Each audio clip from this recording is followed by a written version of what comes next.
네, 분당을의 김배욱입니다. 오인원 장관님, 네, 7월 6일 서울 양평 고속도로 백자선은 잘했다고 생각하십니까? 솔직히 말씀하세요. 지금 불가피한 선택이었습니다. 불가피한 선택이다. 네. 그러면 잘했다고 생각하시는 건 아니네요. 차악이죠. 그러면 좀 신중했어야죠. 최악을 막기 위한 차악이었습니다. 근데 그 최악을 막기 위한 차악을 선택하는데 단 하루밖에 안 걸렸습니까? 고민은 예. 7월 초부터 특히 강덕구 의원과 그 전 민주당 양평 군수가 명백한 거짓말을 하고 그것을 가지고 여러 의원들이 함께 기자회견을 하는 걸 보고 아 이제는 프레임으로 가는구나. 그래서 며칠 더 답변을 해봤습니다마는 똑같이 이걸 답변하면 저걸 제기하고 또 그렇게 하면서 아 몰고 가는 그게 되풀이 된다라는 그것 때문에 고민이 많았습니다. 네, 7월 초부터 7월 6일이면 한 일주일이지 않습니까? 네. 일주일 사이에 용산하고 협의는 없었습니까? 진짜로? 꽤 긴 시간인데. 솔직히 말씀하세요. 용산하고는 네. 국토비서관실과 네. 저희 우리 실무자들이 네. 실제 현안들에 대해서는 논의를 하지 않습니까? 그래서 계속 협의했네요. 해명하고 자료를 내는 이런 부분들에 대해서는 서로 보고도 하고 공유를 하고 있었죠. 근데 제가 이렇게 해서 될 문제가 아니구나라고 제가 깊은 고뇌에 빠진 겁니다. 것은 용산하고 협의가 안 됐지만 이런 논점에 대해서 고민하고 있다. 그거는 용산하고 협의를 했다는 거예요. 그렇습니다. 그런데 이 서울 양평 고속도로가 윤석열 대통령 공약이지 않습니까? 그렇습니다. 자, 윤석열 대통령의 공약인데 일개 장관이 백자 선언을 할 수 있습니까? 고속도로의 추진 그리고 그에 대한 정책 결정은 국토부 교통부 장관의 책임과 권한이고요. 지금 자 특혜 대통령 프레임이 공약을 무력화하는 발언을 일개 장관이 할 수 있냐고요? 할 수 있습니다. 진짜로요? 특혜 프레임이 작동되는 사전 협의 없이 짧게 말씀드릴게요. 조금만 시간을 주십시오. 특히 프레임이 작동되면서 자 지금 복수안을 검토를 하고 있는데 대안을 추진하면 특혜다. 그다음 예타안 그 문제점이 심각하다고 이미 나왔는데 그걸 추진하면 특혜 줄려도 하다가 결국은 들통나니까 돌아간 거다. 이렇게 프레임을 짜고 민주당에서 계속 몰아붙였지 않습니까?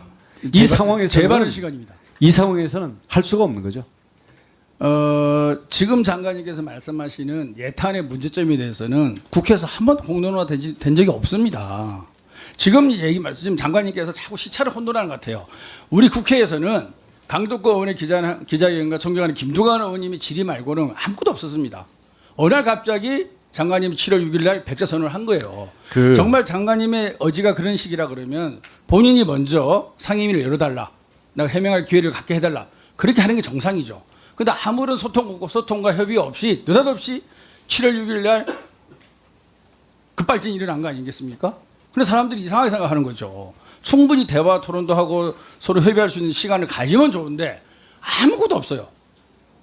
아무것도 없는데 갑자기 장관님께서 저는 돌출적인 그런 기자회견을 한 거 아니겠습니까? 제 고민이 가장 결정적인 그 상황을 제가 놓고 고민할 수밖에 없었던 것은 전 양평 군수가 2021년 5월 달에 이 강화 IC를 설치해 달라는 당정 협의를 열고 그걸 가지고 문재인 정부에서 여당 의원들이 많이 움직였던 것처럼 자랑까지 해놓고 이 부분에 대해서 거짓말을 하고 이것을 민주당 그 관련 의원들이 함께 나서는 걸 보고 아 이건 프레임이 작동됐기 때문에 하나하나 설명해서 될 문제가 아니구나. 장관님께서는 너무 정치적이세요.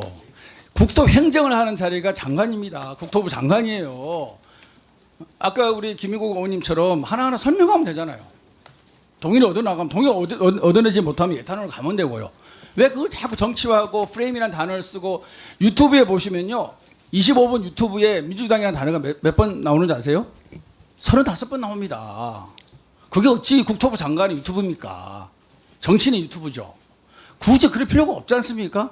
설명하고 고민스러운 부분 국민들과 소통하고 그래서 결론을 이끌어내면 되는 건데 왜 정치적 행위를 그렇게 온 국민을 혼란에 빠뜨리고 의원님. 그리고 잠깐만요. 이것으로 해서 윤석열 대통령 지지율이 올라갔나요? 떨어졌잖아요. 설명할 때는 귀를 닫고 무조건 특혜라고 몰아붙이다가 누가 이제 팩트가 밝혀지기 시작하니까 무슨 팩트가 진작에 설명하지.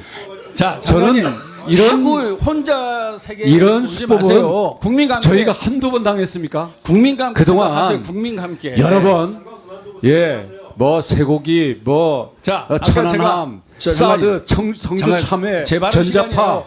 제 발언 시간 좀 빼주세요. 자, 장관님, 제가 아까 말씀드렸잖아요. 저 자료 제출 요구할 때도 자 백지화 선언 이후에 그럼 행정 절차를 어떻게 밟아갈 것이냐 아무 말씀도 못하시고 나중에는 내 마음속에 있다. 그게 과연 그 책임 있는 장관으로서의 발언입니까? 장관이 한마디 이렇게 중요한 발언을 하면 그 이후에 어떤 일이 벌어지고 이게 법률적 행정적으로 어떤 효과가 일어날지 정도는 예견을 하고 한 말씀 하셔야 되는 거 아닙니까? 그게 무슨 발언이세요? 그 내 마음속이라는 게 뭡니까? 결국에 백지화라는 얘기는 아무 내용도 없는 정치적 용어고 어떻게 보면은 뭐 이런 용어 쓰셔야 될지 모르겠지만 그냥 막 지르는 거 아니겠습니까? 그리고 관심을 집중시키고 나중에 나도 모르겠다. 그런 뜻으로 그 백지화 발언한 겁니까? 그러면 이후에 어떤 절차를 밟아나갈 건지 전혀 모르고 있잖아요. 선언을 해놓고 그리고 물어보면 내 마음속에 있다 그러고 그게 어떻게 장관으로서 할 수 있는 발언인가요? 정말 실망스럽습니다. 답변 드릴까요? 네, 해보세요. 아까 자료를 내라 그러면서 그 자료 우리가 행정 처리 절차 자료를 내라는 자료 거죠. 생산한 적이 없다고 그랬지 않습니까? 그러면- 그래서 내 그러면 마음속을 그 장관님의 생각을 적어서 보내주셔야죠. 아 그게 자료 제출입니까? 자료 줄이죠. 이미 있는 자료를 제출하는 게 자료 아닙니다. 앞으로 제출입니다.